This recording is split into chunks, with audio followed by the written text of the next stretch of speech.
பொழுது 55 முடியும் பொழுது இந்த உலகம் இஸ்லாமியர்கள் பெரும்பான்மை மாநாடு அவர்கள் சொன்னது போல் 5 லட்சம் பேர் அங்கே தரல. அதுவே ஒரு மிகப்பெரிய தோல்வி. மதுரை மக்கள் அதில் கலந்துக்கிறல. கடைசி வரை சேர் காலியாக இருந்துச்சு. மதத்துக்காக கூட்டம் கூட்டி அரசியலுக்காக நீங்கள் பயன்படுத்தினா 5 வருட தண்டனைக்குரிய குற்றம் என்று செக்ஷன் 6 அது குற்றம்னு வரையறுக்கு. இந்து சமய நம்பிக்கையை இழிவுபடுத்தும் அரசியல்வாதிகளும் அரசியல் கட்சியிலும் புறக்கணிக்க வேண்டும். வரும் தேர்தலில் இந்துக்கள் அனைவரும் ஒன்றிணைந்து வாக்கு வங்கியை நிரூபித்து காட்டணும். இந்துக்களோட வாக்கு வங்கியை நிரூபித்து காட்டணும். இதை விட அரசியல் எங்கேயாவது உண்டா? நீங்க என்ன நீதிமன்றத்தில் சொல்லி உத்தரவு வாங்கினீங்க? கட்சிராஜா சொன்னார்ல, ஹைகோர்ட்டாவது தேசாவது, அதை நடைமுறையில் அவர்கள் செய்கிறார். இப்ப நீதிபதி முன்னாடி அவ்வளவு பிளீசிங்கா சொல்லிட்டு நேரடியாக 2020 தேர்தலுக்கு தான் இந்த மாநாடு, ஓட்டுக்காக தான் மாநாடுன்னு அறிவிக்கிறாங்கன்னா எவ்வளவு துணிச்சல் திராணி இருக்கும். அப்ப நீதிமன்றத்தை ஒரு தேசு கூட அவங்க மதிக்கல. பாபர் மசூதி இடிப்பின் போது நீதிமன்றத்தில் இடிக்க மாட்டேன்னு சொல்லிட்டு இடிச்சாங்க. சுப்ரீம் கோர்ட் பெருசா நடவடிக்கை எடுத்துருச்சாங்க, ஒன்றும் செய்யல. நீதிபதி புகழேந்தி அவர்களிடம் இந்த வரலாறு நாங்க சொல்றோம். அவர் சொன்னாரு, அவங்க விட்டாங்க, நான் விட மாட்டேன், கண்டிப்பா நடவடிக்கை எடுக்கும். மதத்தை அரசியலுக்கு பயன்படுத்தி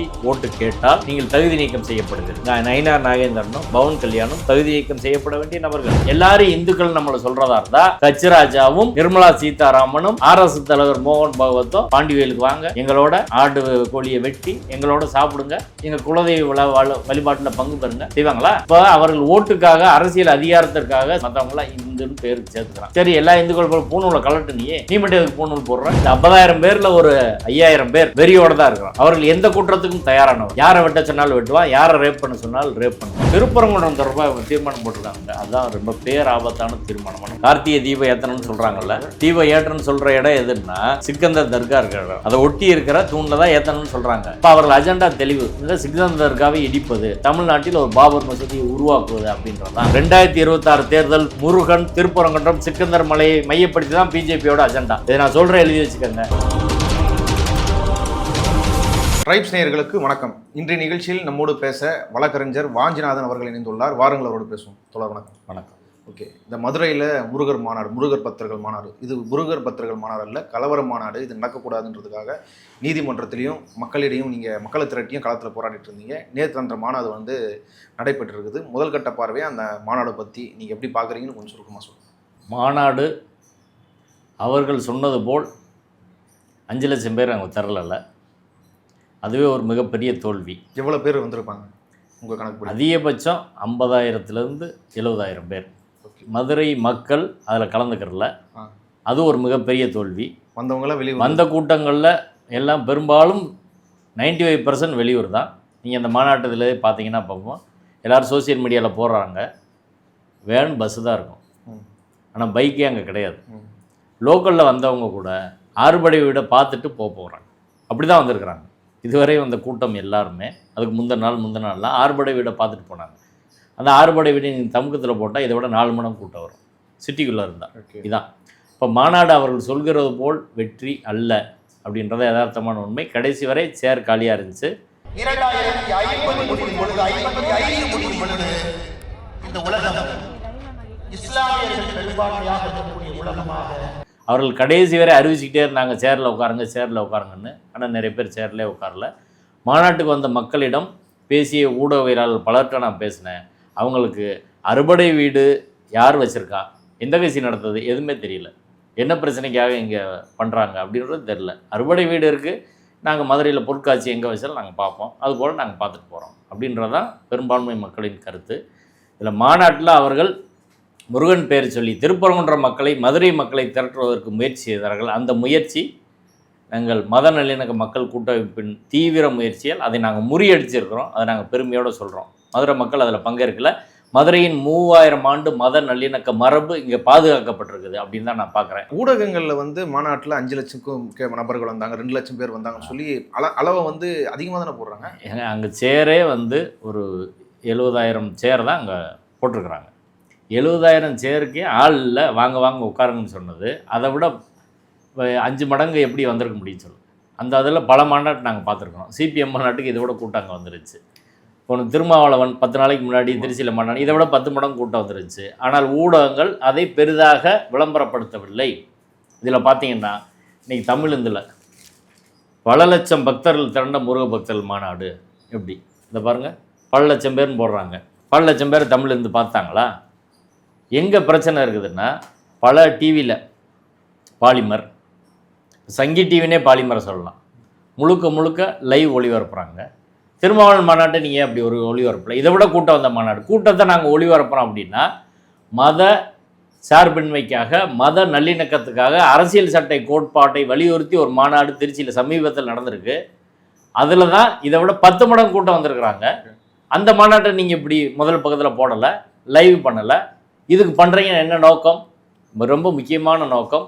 அவங்க ஏற்கனவே சென்ட்ரல் கவர்மெண்ட் பவரை யூஸ் பண்ணி மீடியாவை அவங்க கையில் வச்சுருக்காங்க. ஒன்று. ரெண்டாவது, இந்த முருகன் மாநாட்டுக்கு நிறைய விளம்பரம் கொடுத்துருக்குறாங்க.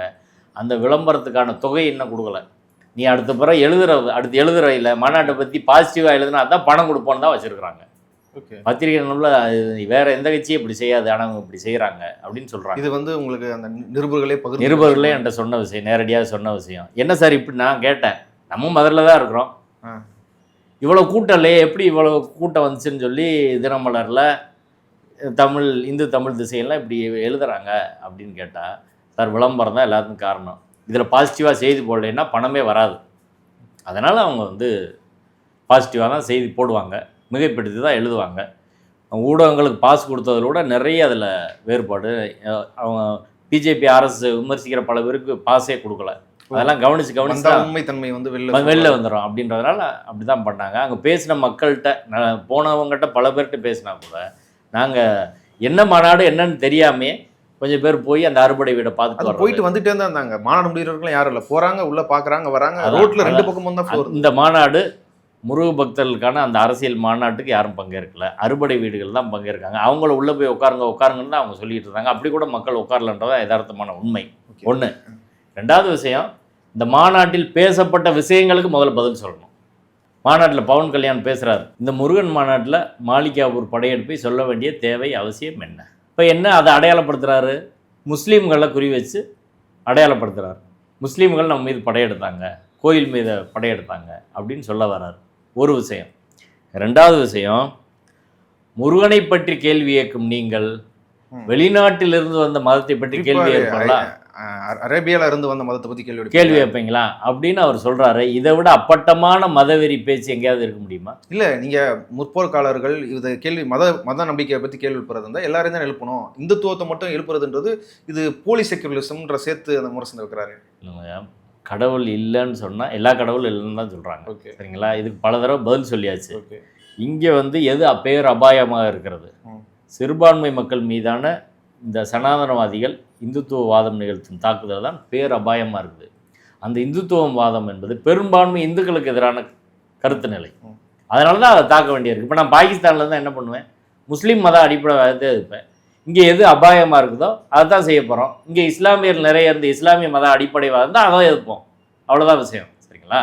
நான் என்ன கேட்குறேன், அது மதச்சார்பின்மை என்பது அரசியல் சட்ட கோட்பாடு, அதுதான் கடைப்பிடிக்கணும். மதவாதம் அரசியல் சட்ட கோட்பாடு இல்லை. இது தீர்ப்பிலே உயர்நீதிமன்றம் சொல்லியிருக்காங்க, எஸ்ஆர் பொம்மை வழக்கில் சொல்லியிருக்காங்க. அப்படி அவர்கள் சொன்னால் அம்பேத்கரை போலி மதச்சார்பின்மைவாதின்னு சொல்கிறாங்களா? நேருவை சொல்கிறாங்களா? பவன் கல்யாண் என்ன சொல்கிறாரு? அம்பேத்கர் தான் இந்த கான்செப்டை உருவாக்குனாரு. இப்போ மதச்சார்பின்மை ஒரு ஸ்டேட்டு ரிலீஜனை சார்ந்து இருக்கக்கூடாது அப்படின்றதான், மதம் சொந்த விவகாரமாக இருக்கணும். அதையே கேள்விக்கு உட்படுத்தினால் நீங்கள் அரசியல் சட்டத்தை ஒழிக்க நினைக்கிறீர்கள் அப்படின்றதான் அர்த்தம். அவர் சொல்லியிருக்காரு பாருங்க, முருகனை பற்றி கேள்வி கேட்கும் நீங்கள் அரேபியாவிலேருந்து வெளிநாட்டில் இருந்த மதத்தை பற்றி கேள்வி கேட்பீர்களா அப்படின்னா, இஸ்லாம் குறித்து நீங்கள் ஏன் விமர்சிக்க மாட்டீங்க அப்படின்னு அவர் கேட்குறாரு. முருகன் மாநாட்டுக்கும் இந்த கேள்விக்கு என்னங்க தொடர்பு? முஸ்லீமாக அங்கே நீங்கள் ஏன் எழுக்கிறீங்க? கிறிஸ்டின் அங்கே நீங்கள் ஏன் எழுக்கிறீங்க? வெளிநாட்டு மதம் கிறிஸ்தவர்லையும் முஸ்லீம்லையும் ஏன்னு சொல்கிறீங்க? தேவையே கிடையாது. இதைத்தான் நீதிமன்றம் சொல்லிச்சு. அப்போ இது ஒரு விஷயம். அண்ணாமலை ஸ்கூலுக்கு போகிற சிறுவர்கள், பள்ளிக்கு போகிற சிறுவர்கள் உத்தராட்சம் போட்டு நெத்தியில் பட்டா திருநீர்லாம் வச்சுட்டு போகணும் அப்படின்னு பேசுகிறார். இதை விட ஒரு ஆபத்தான பேச்சு இருக்க முடியுமா? பள்ளி மாணவர்கள் மத ரீதியாக அப்படி பிரிக்கிறீங்களே, இதை விட கேவலமான அரசியல் யாராலும் பண்ண முடியுமா? நீங்கள் ஸ்கூலுக்கு போகும்போது எல்லா பிள்ளைகளும் ஒரே மாதிரி தானே போகணும். சரி, இப்படி சொல்கிற ஆள்கள் பரதா போட்டு வரதை எதுக்கு தடுத்தீங்க? நீ அடையாளத்தில் போவ அப்படின்னா இஸ்லாமியர்கள் அவங்க அடையாளத்தில் வந்தால் ஏன் தடுக்கிற? கிறிஸ்டின் அவங்க அடையாளத்தில் வந்தால் ஏன் தடுக்கிற? நீதிபதிகள் கூட பட்டை அடிச்சுட்டு வராங்க, இப்படியெல்லாம் நீதிபதிகள் பயபக்தியோடு உட்காந்துருக்குறாங்க. ஆனால் ஒரு முஸ்லீம் நீதிபதிக்குள்ளே வச்சுட்டு உட்காந்தா விட்டுருவீங்களா? பார்ப்பன நீதிபதியில் பார்ப்பன ஜாதி சங்க மாநாட்டில் பங்கேற்கிறீங்க, மற்றவங்க மாநாட்டில் விட்டுருவீங்களா? இப்படி பேச முடியுமான்னு கேட்குறேன் நான். ஒரு அரசியல் சட்டம் நிலவுகிற, மதச்சார்பன்மை நிலவுகிற ஒரு நாட்டில் நீங்கள் ஸ்கூலுக்கு இப்படி போகிறீங்க அப்படின்னு. அதை விட அடுத்து அண்ணாமலை பேசுகிறாரு 2055 முஸ்லீம் கிறிஸ்டின் மெஜாரிட்டி ஆயிடுவாங்க. இந்த பொய்க்கு எத்தனை தடவை தான் பதில் சொல்கிறது?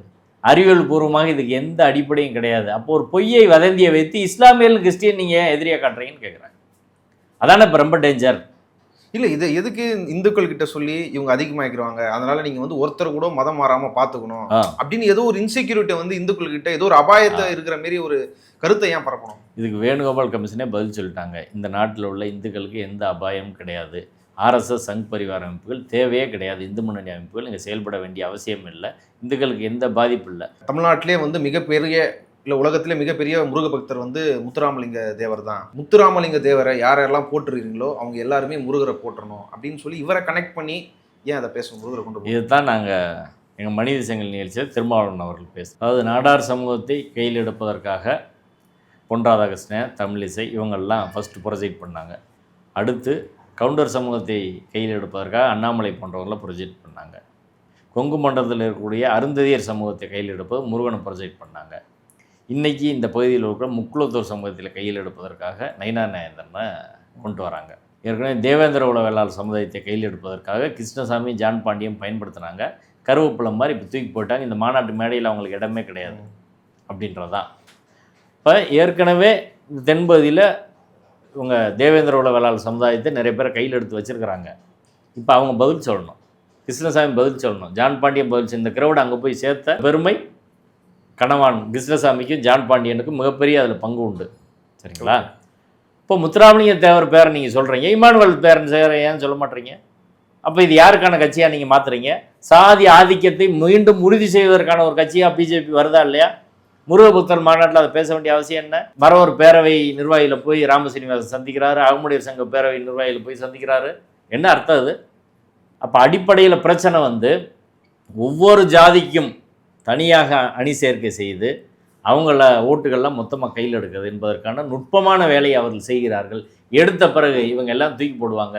நாளைக்கு அதிமுக ஓட இவங்க ஆட்சிக்கு வந்தாலும் அதிமுக ஒழித்துட்டு பிஜேபி ஆட்சின்னு கொண்டு வருவாங்க. அன்னைக்கு வரும்போது நிர்மலா சீதாராமன் சிஎம்மாக வருவாங்க, கச்சிராஜா சிஎம்மாக வருவார். அண்ணாமலையோ எல் முருகனோ நயினா நாயந்தரனோ தூக்கி தூர எறியப்படுவார்கள். இன்றைக்கி கிருஷ்ணசாமியும் ஜான் பாண்டி எப்படி கருவேப்பிலை மேலே தூக்கி எறிஞ்சாங்களோ இதே நிலைமை எல்லாருக்கும் வரும் அப்படின்றத யதார்த்தமான உண்மை. இவங்ககிட்ட போகிற ஜாதி சம அமைப்புகள் எல்லாருக்கும் அதான். இந்த திருமாறன் மதுரில் ஒரு சுற்றுறாரு, ஒரு எம்எல்ஏ எம்பி சீட்டு கூட அவங்க தரமாட்டாங்க. அதிக போஸ்ட் மதுரையில் அந்த தான் விட்டுருக்காங்க. அவங்க எம்பி சீட்டு போனவரோ கேட்டார், தரல. அப்படி தான் வச்சுருப்பாங்க. ஏதாலும் வந்து பணம் ஏதாலும் கொடுக்குறோம், அவ்வளோதான், அதோடு இருந்துட்டு போ. அதை தாண்டி இவர்கள் அரசியல் அதிகாரத்துக்கான எந்த வாய்ப்பையும் அவர்கள் தரமாட்டார்கள் என்பதுதான் யதார்த்தமான உண்மை. இப்போ ஒரு சாதி வெறியை தூண்டி அதையும் மத ஓட்டாக மாற்றுறது அப்படின்றது தான் இதில் மிகப்பெரிய அபாயம் என்பது.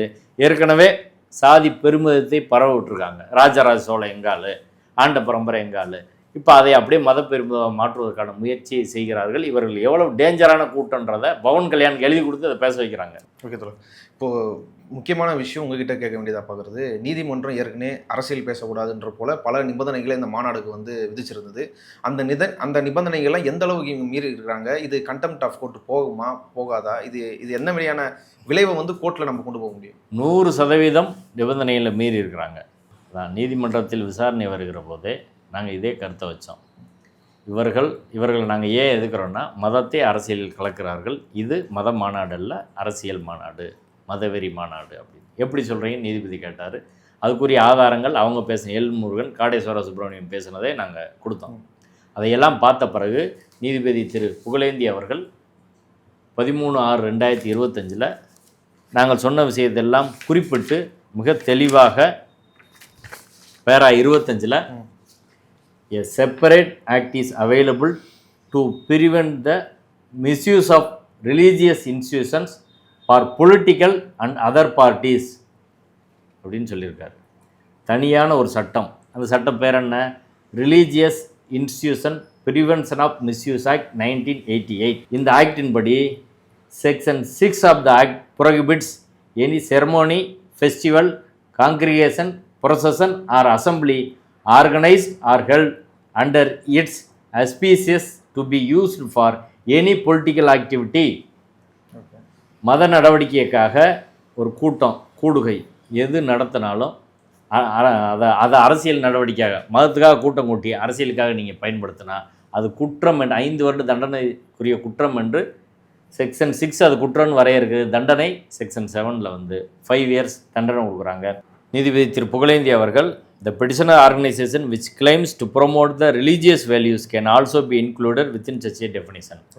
மதத்தை ப்ரமோட் பண்ணுறதுக்காக அதுக்கு தான் நாங்கள் வச்சுருக்கிறோம், அதை தாண்டி வேறு அரசியல் செய்ய மாட்டோம்னு சொன்னதுக்கு தான் இந்த பதில் அவர் வந்து சொல்லியிருக்கிறாரு.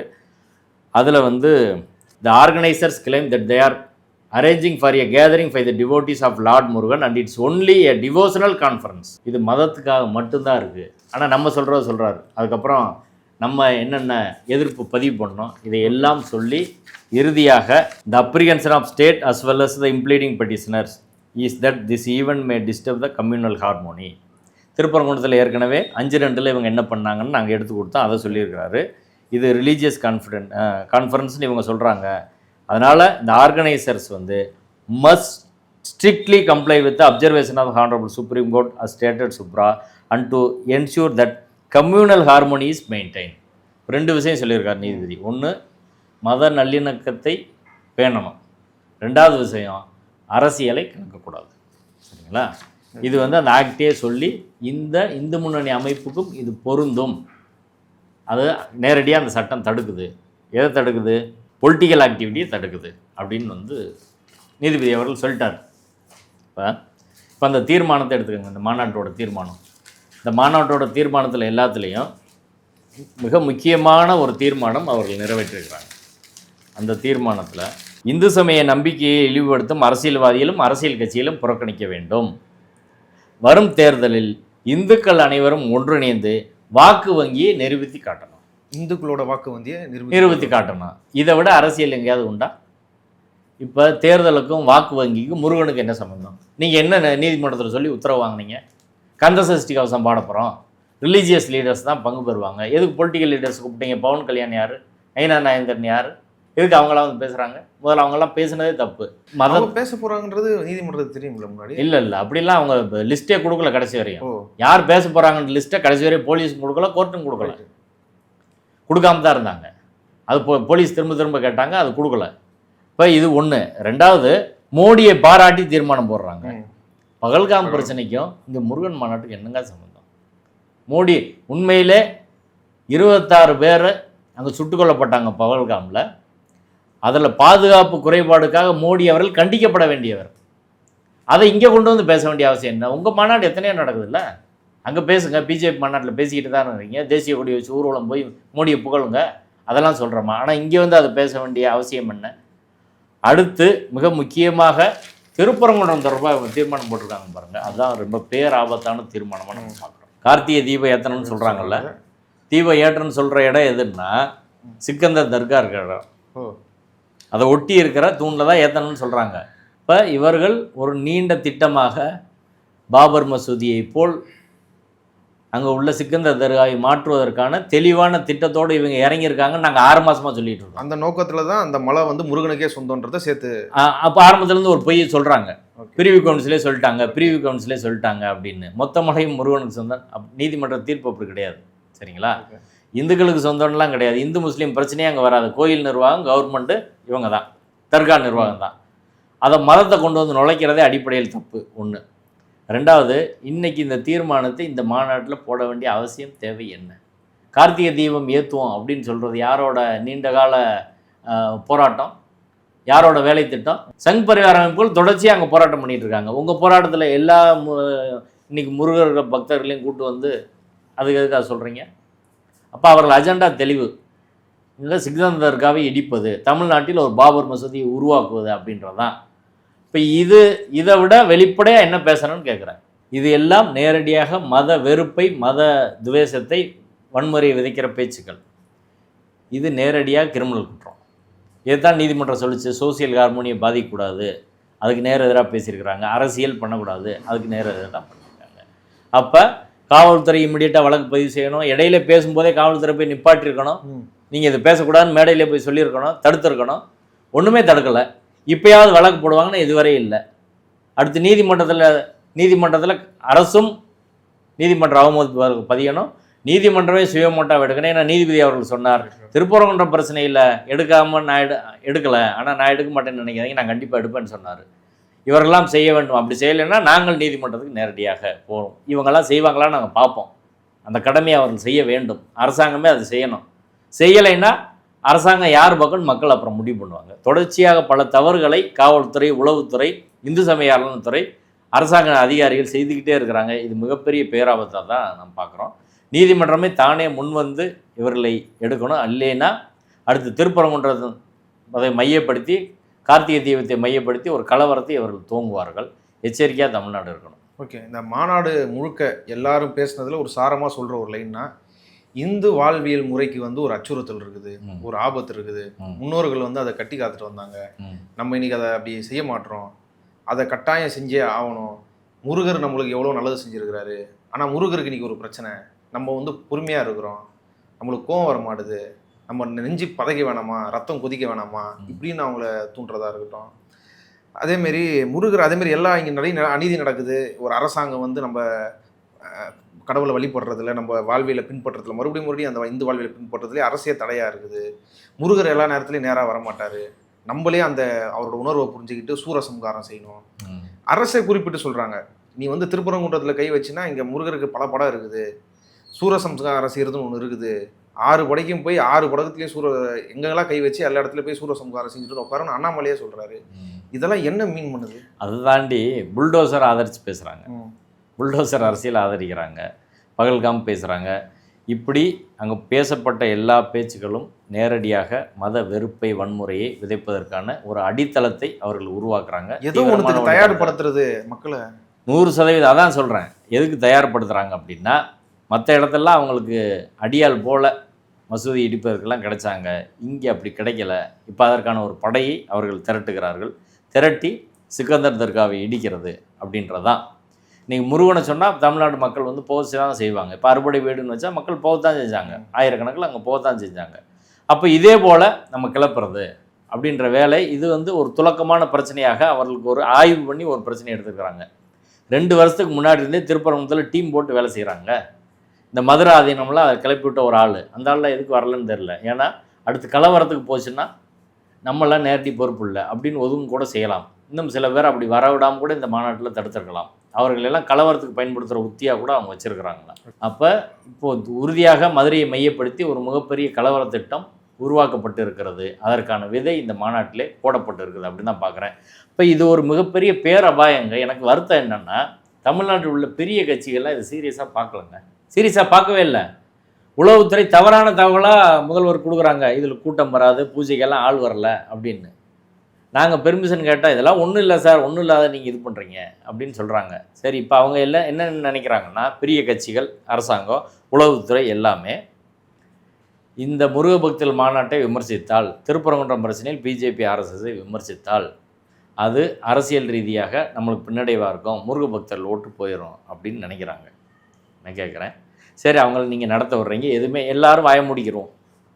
மாநாட்டில் வந்து எது தானே பேசுவாங்க, நீங்கள் எது செய்யலைனாலும் உங்களை தானே குறி வைப்பாங்க, எதுக்கு அவன் திரட்டுறான்? இந்த முருகன் மாநாடு வந்து அரசியலில் ஒரு பெரிய மாற்றத்தை ஏற்படும். மாநாடுக்கு பின்னு அப்படின்னு சொல்கிறாங்கல்ல, அரசியலை குறி வச்சு தான் அவன் பேசுகிறாங்க. அப்போ அரசியலுக்கு பதில் அரசியல் செய்யாமல் நீ எப்படி இருப்ப?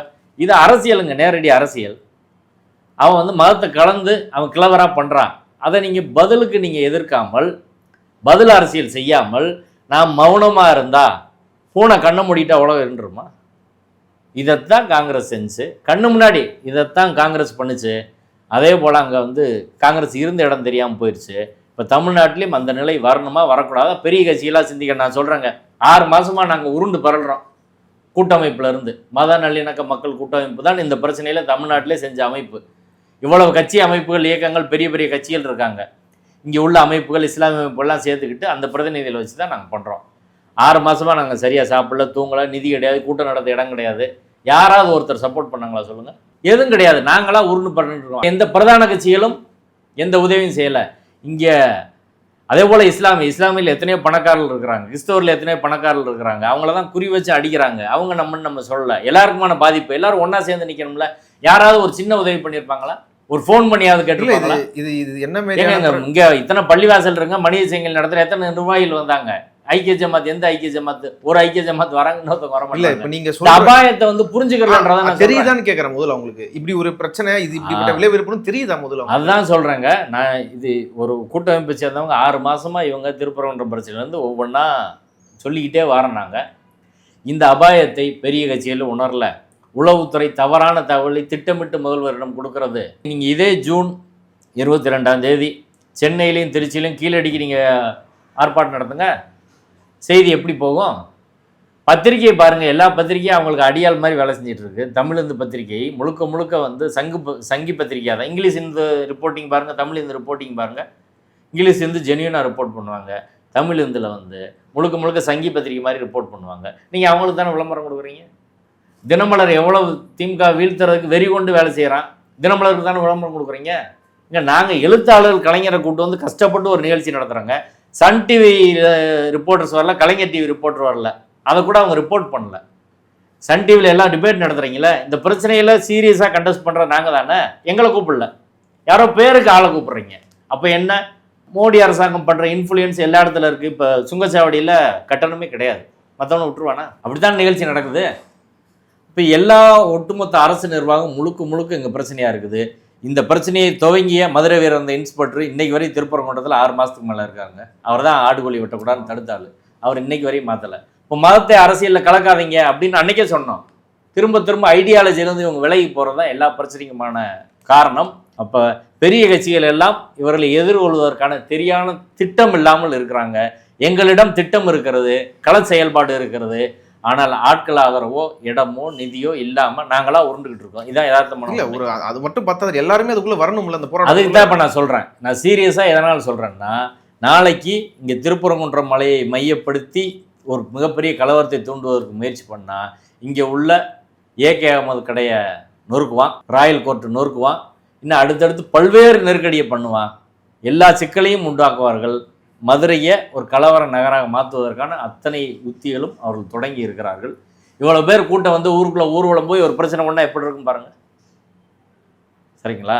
அப்போ இது வடநாட்டில் தான் இது இருந்துச்சு, நம்ம இங்கே ஒன்றும் இல்லை, இது பெரியார் மண், ஒன்றும் பண்ண முடியாது அப்படின்னு சொல்கிறது நம்மளை நாமே ஏமாற்றிக் கொள்வது. அதை தாண்டி இங்கே அவர்கள் வலுவாக கால் ஊன்றி விட்டார்கள். இந்த குறைவான கூட்டம் அபாயகரமான கூட்டம்னு எதுன்னு சொல்கிறோம். இந்த 50,000 பேரில் ஒரு 5,000 பேர் வெறியோடு தான் இருக்கிறான். அவர்கள் எந்த குற்றத்துக்கும் தயாரானவர்கள். யாரை வெட்ட சொன்னாலும் வெட்டுவான், யாரை ரேப் பண்ண சொன்னாலும் ரேப் பண்ணுவான்.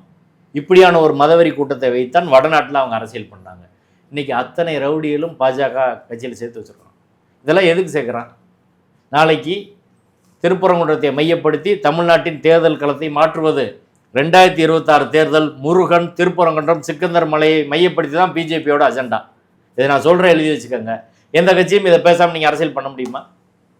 கார்த்திகை தீபம் ஏத்தனை ஏற்கனவே நீதிமன்ற தீர்ப்பு இருக்குது, அதை இம்ப்ளிமெண்ட் பண்ணுன்னு போவான். கோர்ட்டு தீர்ப்பையா மதிக்க மாட்டேங்கப்பா, அங்கே போயிட்டு சிக்கந்தர் தருவாய் இடிக்க போவான். அப்போ கன்சால்டேட் ஆகும். கண்டிப்பாக மத பிளவுவாதம், இந்த சாதியவாதி எல்லாம் அவர்களோடு அணி சேர்ப்பார்கள். ஒரு மிகப்பெரிய அபாயத்தை தமிழ்நாடு எதிர்கொள்ள இருக்கிறன்றதை நம்ம சொல்கிறோம். ஒட்டுமொத்த மக்களையும் கூப்பிட்டு வச்சு அந்த மலை வந்து முருகனுக்கு தான் இங்கே தீபம் ஏற்றுவோம் அப்படின்னு சொல்கிறது, இங்கே நம்ம இந்து வாழ்வியல் முறைக்கு பெரிய ஆபத்து இருக்குது, அதை நம்ம கட்டி காக்கணும்னு சொல்லிட்டு கோவம் வர மாட்டுது. உங்களுக்கு முருகரை திட்டினா கோவம் வர மாட்டுது, ரத்தம் கொதிக்க வேணாமா அப்படின்னு பேசுறது. அது மட்டும் இல்லை, பின்னாடி நீங்கள் திருப்பரங்குன்ற மலையோட உருவத்தான் பின்னாடி வச்சிருக்கிறாங்க. அப்போ என்ன குறியீடு? அந்த மலையில் அந்த படத்தை நல்லா பாருங்கள், சிக்கந்தர் தர்கா இருக்காது. சிக்கந்தர் தர்கா இருக்காது. சிக்கந்தர் தர்கா இல்லாத ஒரு மலையை உருவாக்குவதற்கான ஒரு குறியீடை தான் அதை வைக்கிறாங்க. அதான் முதலே சொன்னாங்க அது இந்துக்களுக்கு சொந்தம்னு. மலையை பற்றி இதுவரை இந்துக்களுக்கு சொந்தம், முஸ்லீமுக்கு சொந்தம், கிறிஸ்டினுக்கு சொந்தம்னு இதுவரை யாரும் பேசுனது கிடையாது. மதுரை மக்கள் அப்படி ஒரு பார்வை பார்த்த கிடையாது. மலைன்னா எல்லாருக்கும் தான். ஆனால் அந்த குறியீட்டை வைத்து அந்த குறியீட்டை நோக்கி மக்களை ஒன்று சேர்த்து அதுக்கு எதிராக நீ கோவப்படணும், கொந்தளிக்கணும், மோதணும் அப்படின்றதுக்கு தான் இந்த பேச்செல்லாம் பேசுகிறாங்க. இப்போ இந்த பேச்சு என்பது ஒரு மிகப்பெரிய கலவரத்துக்கான விதை இங்கே விதைக்கப்பட்டிருக்கிறது. அந்த விதையை ஆரம்பத்திலே நாம் அழிக்காவிட்டால் அது விருட்சமாக வளரும். அதுக்கு பிறகு நம்மளால் ஒன்றும் செய்ய முடியாது, நம்ம கையை மீறி போயிடும்.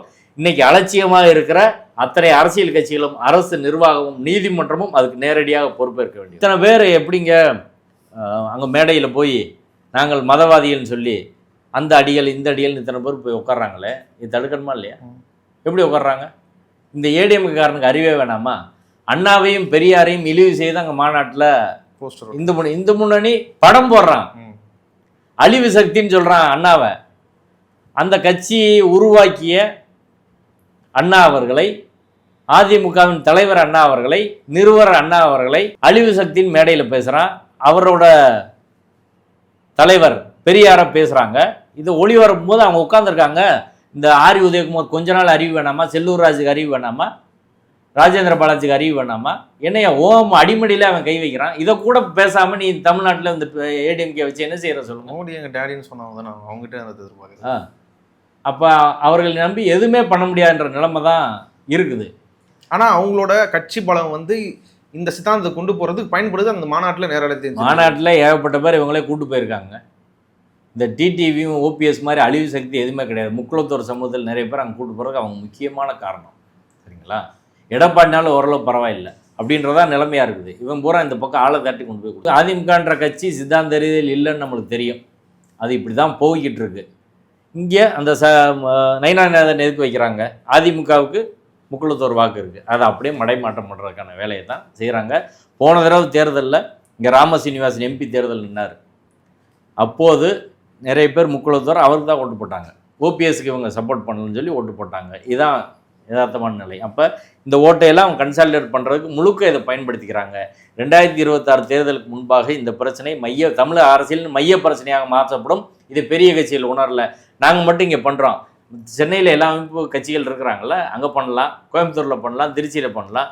அப்போ இந்த பிரச்சனையின் அபாயத்தை இந்த கட்சிகள் உணரல. ரொம்ப முக்கியமாக என்ன பிரச்சனைனா கேஸ்ட் ப்ரைடு இருக்குல்ல, அதை ரிலீஜியஸ் ப்ரைடாக மாற்றுறது அவனுக்கு ஈஸி. இந்த 40-50 ஆண்டுகளாக நாங்கள் தான் ஆண்ட பரம்பரை, நாங்கள் ராஜராஜ சோழ பரம்பரை, சீமான் மாதிரி குடிப்பெருமை, இதெல்லாம் பேசுகிற ஏகப்பட்ட பேர் வந்துட்டாங்க. அப்படி தான் கிருஷ்ணசாமி இந்து நாடா அறிவிக்கன்னு போய்கிட்டு இருக்காரு.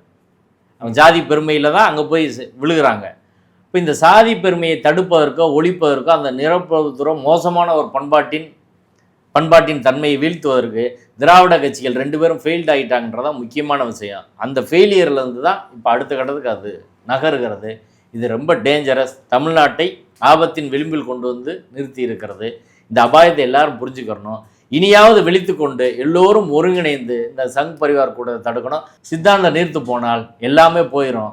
இது ரொம்ப பேராபத்து. இதை உணர்ந்து கொள்ள வேண்டும். அவர்கள் சித்தாந்த அரசியலை வைக்கிறார்கள். நீங்கள் இன்னொரு சித்தாந்தத்தை வலுவாக வைத்தால்தான் அதை எதிர்கொள்ள முடியும். அதற்கான முன்மாதிரியை பெரியாரும் அண்ணாவும் கம்யூனிஸ்ட் தோழர்கள் நம்மளுக்கு உருவாக்கி கொடுத்துருக்குறாங்க. அதை எடுத்துக்கொண்டு நம்ம போனால் போதும். முருகனுக்காக நம்ம எதிராக பேசுகிறதா சித்தரிச்சிருவாங்க அப்படின்னு பின்வாங்கினா வடநாட்டில் காங்கிரஸுக்கு வந்த நிலை இங்கே எல்லா கட்சிக்கும் வரும். ஓகே, இப்போ கடைசியான குறிப்பான கேள்வி வந்து இந்த மாநாடு நீதிமன்ற நிபந்தனைக்கு எதிராக நடந்திருக்குது. அப்போ இதை முழுக்க பொறுப்பேற்றுக்க வேண்டியது இந்து முன்னணி, அதோட தலைவர் தமிழ்நாடு தலைவர் காடேஸ்வரா. இந்த நீதிபதி ஏற்கனவே அந்த ஆர்டர் கொடுத்ததுலேயே வந்து இதுக்கான எந்த சட்டத்தின் அடிப்படையில் எதிராக இருக்குன்றதெல்லாம் இப்போ நீங்கள் சொன்னீங்க. அந்த அடிப்படையில் 5 ஆண்டு சிறை தண்டனை வரைக்கும் அவர் தரலான் இருக்குது. இது அப்படியே நடக்குமா, இல்லை இவர்கள் இதுலேருந்து தப்பிச்சிருவாங்களா? இந்த உரிய தண்டனை உங்களுக்கு கிடைக்குமா கிடைக்காதா? அதாவது 2 விதமான நடவடிக்கை. ஒன்று, மதவரியை தூண்டியதற்காக இவர்கள் மீது தனியாக நாளைக்கு நாங்கள் புகார் கொடுக்க போகிறோம். போலீஸும் சுயமட்டாக வழக்கு பதிவு பண்ணலாம். வழக்கு பதிவு செய்து கடுமையாக அதில் நடவடிக்கை எடுக்கணும். ஒன்று. ஆனால் போலீஸுக்கு தொடர்ந்து திருப்பரங்குன்றம் பிரச்சனை ஆரம்பத்தில் இன்றைக்கி வரை எந்த நடவடிக்கை எடுக்க மாட்டாங்க. உளவுத்துறை அதுக்கு தடையாக இருக்கிறது அப்படின்றத யதார்த்தமான உண்மை. திருப்பரங்குன்றம் தொடர்பாக அந்த பிரச்சனை வந்தபோது போன டிசம்பர் கடைசியிலே மத நல்லிணத்தை கெடுக்கும் வகையில் ஏராளமான சோசியல் மீடியா பதிவு போட்டாங்க. எதுக்குமே அரெஸ்ட் கிடையாது, எஃப்ஐஆரும் கிடையாது. அடுத்து கோயிலுக்குள்ளே பூந்து பிஜேபிக்காரன் கலவரம் பண்ணாங்க, கொடியை வச்சு ஜெய் ஸ்ரீராம் கோஷம் போட்டு, அதுக்கும் ரிமாண்டு கிடையாது. கச்சிராஜா அப்படி பேசினார், அதுக்கு ரிமாண்ட் கிடையாது. இந்த பிரச்சனைக்கு கூட இருக்கக்கூடிய மதுரை ஆதீனம், அவரே அரெஸ்ட் கிடையாது. அது மதவெறியை தூண்டின மாதிரி பேசினார். அவர் நேற்று இந்த மாநாட்டு பந்தெல்லாம் துவங்கி வச்சு இந்த வேலையை பூரா செய்கிறது அவர் தான். அவர் மேலே நடவடிக்கை கிடையாது. இப்போ அடுத்து கடைசியாக இப்போ அரேபியா மதம் என்ற வகையில் மத வன்முறையை தூண்டும் விதமாக பவன் கல்யாண் பேசியிருக்கார். இதே பவன் கல்யாண் ஏற்கனவே உதயநிதியை ரொம்ப மோசமாக விமர்சித்தார். அதுக்கு நாங்கள் கம்ப்ளைண்ட் கொடுத்தா அதுக்கு எஃப்ஐஆர் போடல. நாங்கள் கம்ப்ளைண்ட் கொடுத்துருக்கோம். அதுக்கு விசாரணைக்கெல்லாம் போய் ஆஜராகி சொல்லிட்டு வந்தேன். அப்போ இந்த காவல்துறையின் செயலற்ற தன்மை இருக்குது பாருங்கள், இல்லை பிஜேபிக்கு ஆதரவான தன்மை, இது ஒரு முக்கியமான பங்கு அவர்கள் அடுத்தடுத்து போகிறதுக்கான வாய்ப்பாக இருக்குது. அதனால தான் இப்போ இவ்வளவு குற்றங்கள் நடந்தும் அவங்க திரும்ப குற்றம் பண்ணுறாங்க. இது காவல்துறை நடவடிக்கை ஒன்று. 2வது நீதிமன்ற நடவடிக்கை. நீதிமன்றத்திலையும் அவர்கள் ஹிஸ்ட்ரியை நீதிமன்றத்தை மதிக்காமல் தூக்கி போடுறது அப்படின்றதான். பாபர் மசூதி இடிப்பின் போது நீதிமன்றத்தில் இடிக்க மாட்டேன்னு சொல்லிட்டு இடித்தாங்க. சுப்ரீம் கோர்ட் பெருசாக கண்டிச்சு நடவடிக்கை எடுத்துருச்சா? ஒன்றும் செய்யலை. அடுத்து February 4 அன்று மதுரை உயர்நீதிமன்றத்தின் 2 நீதிபதிகள் அமர்வு, நீதிபதி திரு ஜெயச்சந்திரன் தலைமையிலான அமர்வு மத வன்முறை தூண்டுற மாதிரி சோசியல் ஹார்மோனிக்கு எதிராக எதுவுமே பேசக்கூடாதுன்னு சொன்னாங்க. சொல்லி 1 மணி நேரத்தில் அங்கே பேசுகிறாங்க. கோர்ட்டில் இவங்க அப்படி சொன்னாங்க, அயோத்தியா மாற்ற மாட்டோம், இதாண்டா தொடக்கம், நாங்கள் இதை மாற்றுவோம்டா, சிக்கந்தர் தர்காவை மாற்றுறா அப்படின்னு கச்சராஜா அங்கே பேசுகிறார். நீதிமன்றம் நடவடிக்கை எடுத்துச்சா? ஒன்றும் கிடையாது. நாடகம் மாதிரி எல்லாம் நடந்துக்கிட்டு இருக்கு. அடுத்து நீதிபதி புகழேந்தி அவர்களிடம் இந்த வரலாறு நாங்கள் சொன்னோம். அப்போ அவர் சொன்னார், அவங்க விட்டாங்க, நான் விட மாட்டேன், கண்டிப்பாக நடவடிக்கை எடுப்பேன். இப்போ அவர் சிவமோட்டாவை நீதிபதி அவர்கள் எடுக்கணும், இல்லை காவல்துறை அங்கே வழக்கு பதிவு செய்யணும். அப்படி இல்லைன்னா நாங்கள் நிச்சயமாக வழக்கு பதிவு செய்தோம். ரெண்டாவது, இது முக்கியமாக என்ன பார்க்கணும்னா, தொடர்ச்சியாக சங் பரிவார அமைப்புகள் நீதித்துறைக்கு மிகப்பெரிய சவாலாக மாறி நிற்கிறாங்க நீதிமன்றத்தில். ஆமாம், நீதிமன்றத்தில் இதுவரை கொடுத்த எந்த வாக்குறுதியும் அவர்கள் மீறவும் இல்லை. அவர் கச்சிராஜா சொன்னார்ல, ஹைகோர்ட்டாவது டேஸாவதுன்னு, அதை நடைமுறையில் அவர்கள் செய்கிறார்கள். இப்போ நீதிபதி முன்னாடி அவ்வளவு ப்ளீஸிங்காக சொல்லிட்டு நேரடியாக 2020 தேர்தலுக்கு தான் இந்த மாநாடு, ஓட்டுக்காக தான் மாநாடுன்னு அறிவிக்கிறாங்கன்னா எவ்வளவு துணிச்சல் திராணி இருக்கணும். வேற யாராவது நீதிமன்றத்தை சொல்லிட்டு அப்படி பண்ணிடுவாங்களா? அப்போ நீதிமன்றத்தை ஒரு டேஸு கூட அவங்க மதிக்கலை அப்படின்றதான் யதார்த்தமான உண்மை. இப்போ ஒரு அரசியல் சட்டத்தை காக்க வேண்டிய பொறுப்பு, சமூக நல்லிணத்தை காக்க வேண்டிய பொறுப்பு நீதிமன்றத்துக்கு இருக்கா இல்லையா? இங்கே மக்கள் பிரதிநிதியில் அங்கே வந்து பேசுகிறாங்க, அவங்க மீது நடவடிக்கை எடுக்கணுமா இல்லையா? ஆமா, ஒரு கான்ஸ்டிடியூஷன் பொறுப்புல இருக்கிறவங்க அப்படி ஒரு மத வன்முறை தூண்டுற மாதிரி பேசக்கூடாது. பேசக்கூடாது. மக்கள் ரெகுலேஷன்ஸ் இருக்கு, அப்படி கூடாது. இல்ல மக்கள் பிரதிநிதித்துவ சட்டப்படி நீங்கள் மதத்தை அரசியலுக்கு பயன்படுத்தி ஓட்டு கேட்டால் நீங்கள் தகுதி நீக்கம் செய்யப்படுவீர்கள். நயினார் நாகேந்திரனும் பவன் கல்யாணும் தகுதி நீக்கம் செய்யப்பட வேண்டிய நபர்கள். அப்படி நீங்கள் 100 பேரை தகுதி நீக்கம் பண்ணீங்கன்னா தான் இந்த நாட்டில் மத நல்லிணக்கம் என்பது நிலவும், அரசியல் சட்டம் காப்பாற்றப்படும். இவர்கள் செய்கிற வேலை எல்லாரும் எளிதாக பார்க்குறாங்க. இது அரசியல் சட்டத்தை தகர்ப்பதில் வந்து முடியும். அதை நோக்கி தான் போய்கிட்டு இருக்கு. நீதிமன்றத்தை அவர்கள் கிஞ்சித்தும் மதிக்கவில்லை. இப்போதாவது நீதிபதியில் கோவம் வரணுங்க, ஆனால் அவங்க பாட்டுக்கு உட்கார்ந்துருப்பாங்க அப்படின்றதான். அதனால தான் அவங்க துணிச்சலாக பண்ணுறாங்க.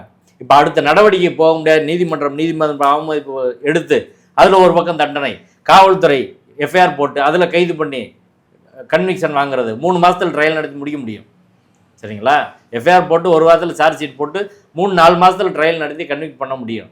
இது எதையுமே செய்ய மாட்டுறாங்க அப்படின்றதான் பிரச்சனை. இப்போ இந்த அரசியல் சட்ட அமைப்புகள், காவல்துறை, அரசு நிர்வாகம் எல்லாம் மிகுந்த அலட்சியமாக இதில் இருக்கிறதன் விளைவு தான் இவ்வளவு தூரம் போகுது. இனி அவர்கள் அப்படி செய்யாவிட்டால் நாங்கள் மக்களை திரட்டி நீதிமன்றத்தில் வழக்கு தொடுத்து நிர்பந்தம் செய்து அதை செய்ய வைப்போம். இது அவர்கள் தனிப்பட்ட பிரச்சனை கிடையாது. தமிழ்நாட்டு மக்களின், தமிழ்நாட்டு இளைஞர்களின், மதுரை மக்களின் எதிர்காலம் தொடர்பானது. இந்த மண்ணை கலவர மண்ணாக மாற்றுவதற்கு நாங்கள் ஒருபோதும் அனுமதிக்க மாட்டோம். முருகன் இந்து, இங்கே உள்ள இந்துக்கள், இங்கே உள்ள மக்கள்லாம் இந்துக்கள் சொல்கிறதே அடிப்படையில் தவறுங்க. அதையே ஏற்றுக்கிற முடியாது. என்னைக்கு நம்ம இந்துவானோம்? பார்ப்பனர்கள் மைனாரிட்டியாக இருக்காங்க. வைதிக பார்ப்பன இந்து மதம் அதான். சரிங்களா? வைதிக பார்ப்பன இந்து மதம் எல்லாரும் இந்துக்கள் நம்மளை சொல்கிறதா இருந்தால், கச்சிராஜாவும் நிர்மலா சீதாராமனும் RS தலைவர் மோகன் பகவத்தும் பாண்டிவேலுக்கு வாங்க, எங்களோட ஆடு கோழியை வெட்டி எங்களோட சாப்பிடுங்க, எங்கள் குலதெய்வ வழிபாட்டில் பங்கு பெறுங்க, செய்வாங்களா? எல்லாரும் இது தானே செய்ய வேண்டியதா? நீ செஞ்சிருவியா? இப்போ அவர்கள் ஓட்டுக்காக, அரசியல் அதிகாரத்திற்காக, சமூக அதிகாரத்திற்காக, பண்பாட்டு அதிகாரத்திற்காக மற்றவங்களாம் இந்துன்னு பேருக்கு சேர்த்துக்கிறான். சரி, எல்லா இந்துக்கள் போல பூநூலை கலட்டு, நீ மட்டும் எதுக்கு பூநூல் போடுற? நீ மட்டும் எதுக்கு மடிசார் கட்டுற? அது கேட்டால் எங்கள் கலாச்சாரம் எல்லாம் இந்து ஒன்று தானே. நேற்று கூட அங்கே மயிலாடுதுறை மாவட்டத்தில் பட்டியல் சமூகத்தை சேர்ந்தவர்கள், பிற்படுத்தப்பட்ட சமூகத்தை சேர்ந்தவர்கள் தாக்கியிருக்காங்க. எல்லாரும் இந்து தான் சொல்கிறோம். நீ போராடு, CPM தான் நாங்கள் போய் போராடுறது, கம்யூனிஸ்ட் கட்சி தானே போராடு, நீயா போராடின? இப்போ இது அடிப்படையில் எதுவுமே அவர்கள் மொத்தத்தில் இந்துக்களுக்கு, பெரும்பான்மை இந்துக்கள் என்று நம்பும் மக்களுக்கு எதிரானவர்கள். முருகனே இந்துன்னு கொண்டு வந்துட்டான்ல. நான் கேட்குறேன், இப்போ அவங்க மாநாட்டில் இப்படி பேசுகிறாங்க, முருகன் இந்து அப்படின்னு.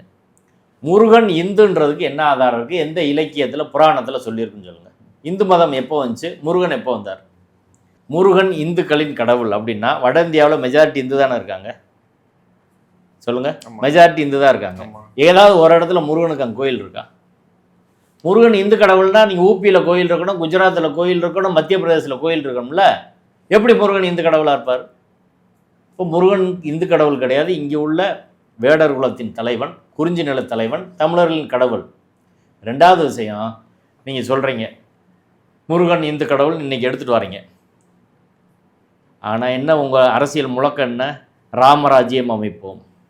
முருகராஜ்ய அமைப்புன்னு எதுக்கு நீங்கள் பேசலை? இன்னைக்கு கூட பேசலை.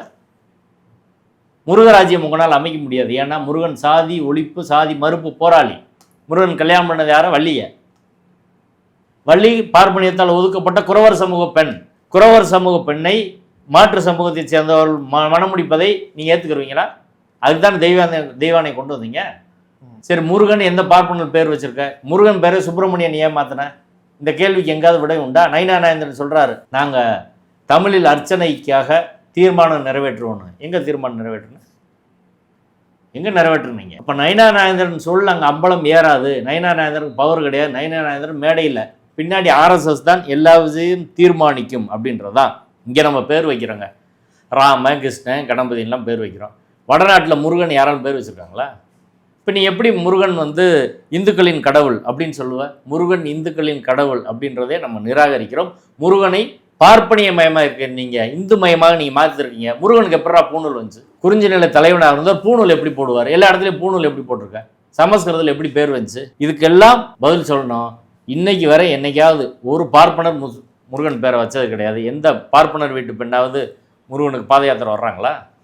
ஒன்றும் கிடையாது. அவங்க வீட்டு பூஜாரில் கூட கிடையாது. அதனால் முருகனை இந்து கடவுள் அப்படின்னு அவங்க ப்ரொஜெக்ட் பண்ணுறதே அடிப்படையில் முருகனை களவாடுவது, முருக வழிபாட்டை களவாடுவது, இந்துன்னு நம்ம எல்லாரையும் சேர்த்துக்கிறாங்க அப்படின்றதான் யதார்த்தமான உண்மை. இந்த மாநாடு திருப்பரங்குன்றத்தில் அடுத்து என்ன நடக்க போகுதுன்ற ஒரு பதட்டத்தை ஏற்படுத்தியிருக்குது. நீங்கள் அதை எச்சரித்திருக்கிறீங்க.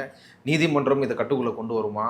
இதை நடக்க விடாமல் பண்ணுற அளவுக்கு ஒரு சரியான தண்டனையை இதை நடத்தணுங்களுக்கு தருமா அப்படின்றதெல்லாம் பொறுத்திருந்து பார்க்கலாம். உங்கள் கருத்துக்களை இவ்வளோ நேரம் பகிர்ந்து கொண்டதுக்கு நன்றி.